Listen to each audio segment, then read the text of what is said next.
Hello मेरे प्यारे दोस्तों, साथियों, मित्रों और सहपाठियों, नमस्कार। आप सभी का मैं आपके अपने यूट्यूब चैनल के इस परिवार पर एक बार पुनः स्वागत करता हूं। मित्रों, आज जैसा कि आप थंबनेल से जान गए होंगे, हम कारक का परिचय पढ़ने वाले हैं। तो आइए देख लेते हैं कारक होता क्या है, इसका संस्कृत में क्या उपयोग है, तो पढ़ के हम जान जाएंगे। आइए पढ़ते हैं।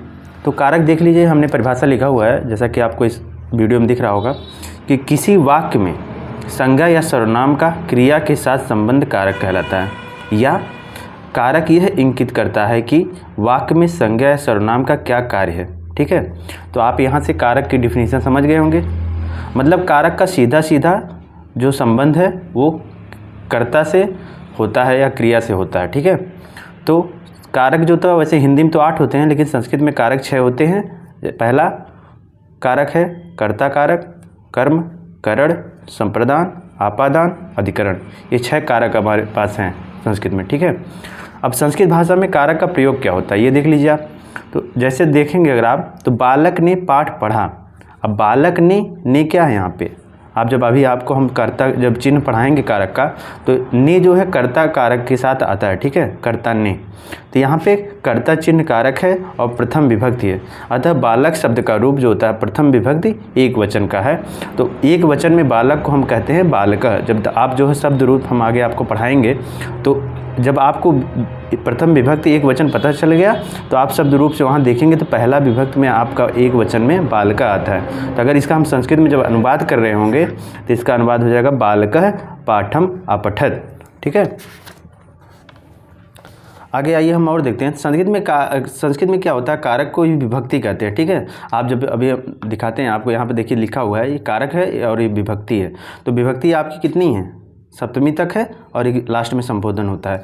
तो संस्कृत में कारक को ही विभक्ति कहते हैं। दूसरे शब्दों में अगर हम बोले तो क्रिया के साथ सीधा संबंध रखने वाले विभक्ति युक्त रूपों को ही कारक कहते हैं। ये भी आप समझ गए होंगे। अब विभक्ति है और कारक और चिन्ह, ये आपको बिल्कुल याद करना पड़ेगा, क्योंकि इसी के हिसाब से फिर हम आगे जब हम आपको जो है मतलब संस्कृत में आपको जो वाक्य का अनुवाद करवाएंगे, तो वाक्य अनुवाद के लिए आपको विभक्ति के साथ जो है कारक और उसके चिन्ह याद होने चाहिए। जैसे प्रथमा विभक्ति है, प्रथमा विभक्ति में कर्ता आया तो कर्ता का चिन्ह ने है। द्वितीय विभक्ति में कर्म आया, कर्म का चिन्ह को है। तृतीय विभक्ति में करण आया तो करण का चिन्ह से, के साथ या द्वारा। चतुर्थी में संप्रदान आया, के लिए। पंचमी में आपादान आया, से अलग होने के अर्थ में। षष्ठी में संबंध है, का, के, की, रा, रे, री। सप्तमी में अधिकरण, में, पै, पर। और लास्ट है संबोधन, हे, अरे, भो। तो देखिए आप इसको बार बार दोहराएंगे, जैसे मुझे कैसे याद है, कर्ता ने कर्म को कर से, द्वारा, संप्रदान के लिए, आपादान से अलग होने के अर्थ में, संबंध का, के, की, रा, रे, री, अधिकरण, में, पै, पर, संबोधन, हे, भो, अरे। तो मुझे ऐसे ही याद है बिल्कुल फ्लो में। तो आप भी जब बार बार इसको रिवीजन कई दफ़ा कर लेंगे तो आपको भी ये बिल्कुल फ्लो में याद हो जाएगा। अब कारक चिन्ह का प्रयोग कैसे होता है, देखिए मैं आपको ये भी दिखा देता हूँ। तो आप यहाँ पे देखिएगा, A4 साइज पेपर हमने लिखा है। जैसे आपका कर्ता था, क्या कर्ता का चिन्ह नहीं है, तो यहाँ पे हमने लिखा है रामः पठति, मतलब राम पढ़ता है। ठीक है, तो राम क्या कर रहा है, यहाँ पे राम पढ़ाई का काम कर रहा है। अगले में देखिए रामः पुस्तकम पठति, राम किसको पढ़ता है, तो पुस्तक को पढ़ता है। ठीक है, तो यहाँ पे कर्म कारक हो गया, पुस्तक उसका पढ़ना कर्म है। अब यहाँ रामः कलमेन लिखति, मतलब राम कलम से लिखता है। तो यहाँ पे देखिए करण में ही से है चिन्ह, तो यहाँ पे उसका अनुवाद है रामः कलमेन लिखति। अगला संप्रदान के लिए होता है, तो रामः भ्रमणाय गच्छति, राम क्या करने के लिए जाता है, भ्रमण करने के लिए। ठीक है, अगला ऐसे है आपादान से अलग होने के अर्थ में होता है। तो जैसे अगर हम यहाँ बोले वृक्षात पत्राणि पतन्ति, मतलब वृक्ष से पत्ते गिरते हैं, तो ये आपादान के अलग अर्थ होने के अर्थ में हो जाता है। मतलब जैसे वृक्ष से पत्ते अलग हो रहे हैं, तो हम ऐसे बोल सकते हैं वृक्षात पत्राणि पतन्ति। अगला संबंध है, तो संबंध में किसी के साथ संबंध दिखाया जाता है। तो जैसे देखिए यहाँ पे हमने दिखा है रामः श्यामस्य भ्राता अस्ति, मतलब राम क्या है, श्याम का भाई है। तो यहाँ पे देखिए काच का चिन्ह यूज हो गया। ऐसे अधिकरण में क्या है, अधिकरण में पै, पर चिन्ह होता है। तो रामः ग्रामे वसति, राम कहाँ पर निवास करता है, गाँव में निवास करता है। तो गाँव में आ गया, देखिए यहाँ पे चिन्ह इसका। और संबोधन में आपने पढ़ा हे, अरे, भो यूज होता है।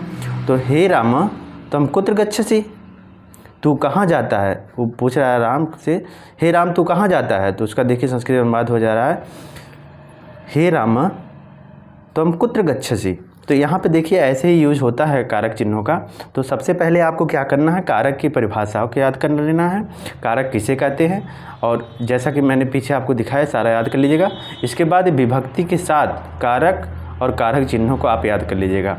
आप ऐसे बार बार पढ़ेंगे, कर्ता ने कर्म को कर से द्वारा संपादन के लिए, आपादान से अलग होने के अर्थ में संबंध का के की रा रे री अधिकरण में पै पर संबोधन हे भो अरे, बार बार ऐसे आप जब प्रैक्टिस कर रहे होंगे तो आपको ये बराबर बिल्कुल फ्लो में याद हो जाएगा। और जब आप आगे संस्कृत में अनुवाद करेंगे शब्दों का तो बिल्कुल आसानी से कारक चिन्हों के माध्यम से और बिल्कुल आसानी से आप याद मतलब कर लेंगे अनुवाद, आपको कोई प्रॉब्लम नहीं होगी। आशा करता हूँ आपको ये वीडियो समझ में आ गई होगी। अगर कोई प्रॉब्लम्स होती हैं तो आप बिल्कुल कमेंट्स के माध्यम से बताएं और हमें इसमें क्या सुधार करना चाहिए और हम किस तरह से पढ़ाएं कि और बेहतर ये कारक चिन्ह हो सकते हैं। तो आप अपने इम्पॉर्टेंट कमेंट्स के माध्यम से हमें सुझाव दें और मैं अपने वीडियो के समाप्त करता हूँ। जय हिंद, जय भारत।